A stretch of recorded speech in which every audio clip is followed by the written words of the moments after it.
ವೀಕ್ಷಕರೇ, ನಾವು ಹೊರಗಡೆ ಹೋದಾಗ ಪೊಲ್ಯೂಷನಿಂದ ಮತ್ತು ಡಸ್ಟಿಂದ ನಮ್ಮ ಸ್ಕಿನ್ನು ತುಂಬಾ ಡರ್ಟಿ ಆಗುತ್ತೆ. ಅದಷ್ಟೇ ಅಲ್ಲದೆ ಆಯಿಲ್ ಪ್ರೊಡಕ್ಷನ್ನು ನಮ್ಮ ಚರ್ಮದಿಂದ ಜಾಸ್ತಿ ಆಗುತ್ತೆ.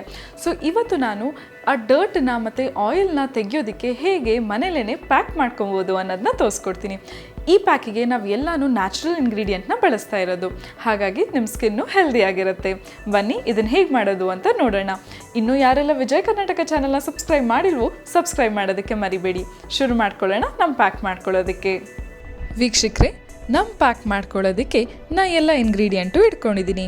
ಬನ್ನಿ ಒಂದೊಂದಾಗಿ ಏನೇನು ಅಂತ ನೋಡೋಣ. ನಮಗೆ ಬೇಕಾಗಿರೋದು ಆರೆಂಜ್ ಪೀಲ್ ಪೌಡರು 1 ಸ್ಪೂನಷ್ಟು, ಅಂದರೆ ಕಿತ್ತಳೆ ಹಣ್ಣಿನ ಸಿಪ್ಪೆಯ ಪುಡಿ 1 ಸ್ಪೂನ್ ತೊಗೊಂಡಿದ್ದೀನಿ. ಆಮೇಲೆ ಬೇವಿನ ಎಲೆ ಪುಡಿ 1 ಸ್ಪೂನಷ್ಟು, ನೆಕ್ಸ್ಟು ಪುದೀನ ಎಲೆ ಪುಡಿ ಅರ್ಧ ಸ್ಪೂನಷ್ಟು, ಕೊನೆಯದಾಗಿ 2-3 ಸ್ಪೂನಷ್ಟು ಗುಲಾಬಿ ನೀರು ಬೇಕಾಗತ್ತೆ. ಶುರು ಮಾಡ್ಕೊಳ್ಳೋಣ ನಮ್ಮ ಪ್ಯಾಕ್ನ ಮಾಡ್ಕೊಳ್ಳೋದಕ್ಕೆ. ನಾವು ಈ ಪ್ಯಾಕಿಗೆ ಬೇವಿನ ಎಲೆ ಪುಡಿನ ಉಪಯೋಗಿಸ್ತಾ ಇದ್ದೀವಿ.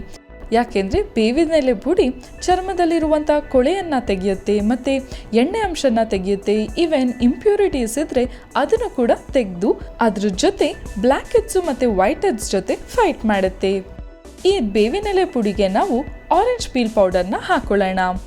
ಆರೆಂಜ್ ಪೀಲ್ ಪೌಡರ್ ಹಾಕೊಳ್ಳೋದ್ರಿಂದ ನಮ್ಮ ಪೋರ್ಸ್ ಇರುತ್ತಲ್ಲ ಅದನ್ನೆಲ್ಲ ಕ್ಲೀನ್ ಮಾಡೋದಕ್ಕೆ ಸಹಾಯ ಮಾಡುತ್ತೆ. ಪೋರ್ಸ್ ಒಳಗೆ ಎಣ್ಣೆ ಅಂಶ ಮತ್ತು ಡರ್ಟು ಹಾಗೆ ಉಳಿದ್ಬಿಡುತ್ತೆ. ಅದನ್ನು ಕ್ಲೀನ್ ಮಾಡೋದು ತುಂಬ ಕಷ್ಟ ಆದಾಗ ಈ ಆರೆಂಜ್ ಪೀಲ್ ಪೌಡರ್ ತುಂಬ ಸುಲಭವಾಗಿ ಕ್ಲೀನ್ ಮಾಡೋದಕ್ಕೆ ಸಹಾಯ ಮಾಡುತ್ತೆ. ಇವಾಗ ಈ 2 ಪುಡಿನೂ ಚೆನ್ನಾಗಿ ಮಿಕ್ಸ್ ಆದಮೇಲೆ ಪುದೀನ ಎಲೆ ಪುಡಿನ ಹಾಕೊಬೇಕು. ಪುದೀನ ಎಲೆ ಪುಡಿ ಹಾಕೋದ್ರಿಂದ ಚರ್ಮದ ಕಾಂಪ್ಲೆಕ್ಷನ್ನ ಇನ್ನೂ ಲೈಟನ್ ಆಗೋದಕ್ಕೆ ಸಹಾಯ ಮಾಡುತ್ತೆ. ಅದಷ್ಟೇ ಅಲ್ಲದೆ ಪೋರ್ಸನ್ನೆಲ್ಲ ಕವರ್ ಮಾಡೋದಕ್ಕೆ ತುಂಬಾ ಸಹಾಯ ಮಾಡುತ್ತೆ. ಸ್ಮೂತ್ ಆಗಿರುವಂತಹ ಚರ್ಮನ ನಾವು ಪಡ್ಕೊಬೋದು. ಈ 3 ಪುಡಿನೂ ಚೆನ್ನಾಗಿ ಮಿಕ್ಸ್ ಆದಮೇಲೆ ನಾವು ಒಂದು ಡಬ್ಬಕ್ಕೆ ಹಾಕಿಡ್ಕೊಬೋದು. ನಿಮಗೆ ಎಷ್ಟು ಬೇಕು ಅಷ್ಟನ್ನು ಮಾಡ್ಕೊಳ್ಳಿ ವೀಕ್ಷಕರೇ. ಫಸ್ಟು ಒಂದು ಸ್ವಲ್ಪ ಮಾಡ್ಕೊಂಡು ನೋಡಿ, ನಿಮ್ಮ ಸ್ಕಿನ್ನಿಗೆ ಸೂಟ್ ಆಗ್ತಿದೆ ಅಂದಾಗ ನೀವು ಇದನ್ನು ತುಂಬ ಮಾಡಿಟ್ಕೊಬೋದು.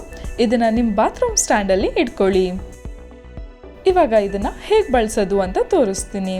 ನಿಮಗೆ ಎಷ್ಟು ಬೇಕು ಅಷ್ಟು ಪುಡಿನ ಹಾಕೊಬೇಕು. ಅದ್ರ ಜೊತೆಗೆ ಗುಲಾಬಿ ನೀರನ್ನು ಹಾಕಿ ಚೆನ್ನಾಗಿ ಮಿಕ್ಸ್ ಮಾಡ್ಕೊಳ್ಳಿ.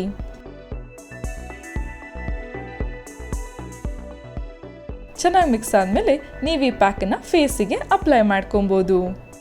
ವೀಕ್ಷಕರೇ, ನಾವು ಯೂಶ್ವಲಿ ಫೇಸ್ ವಾಶ್ನೆಲ್ಲ ಬಳಸ್ತಿರ್ತೀವಲ್ಲ, ಅದ್ರ ಬದಲು ಈ ರೀತಿಯಾದ ಪ್ಯಾಕನ್ನು ಬಳಸಿದ್ರೆ ತುಂಬಾ ಒಳ್ಳೆಯದು. ನಿಮ್ಮ ಇಡೀ ಫೇಸಿಗೆ ಹಾಕಾದ್ಮೇಲೆ 5 ನಿಮಿಷ ಒಣಗಕ್ಕೆ ಬಿಡಿ.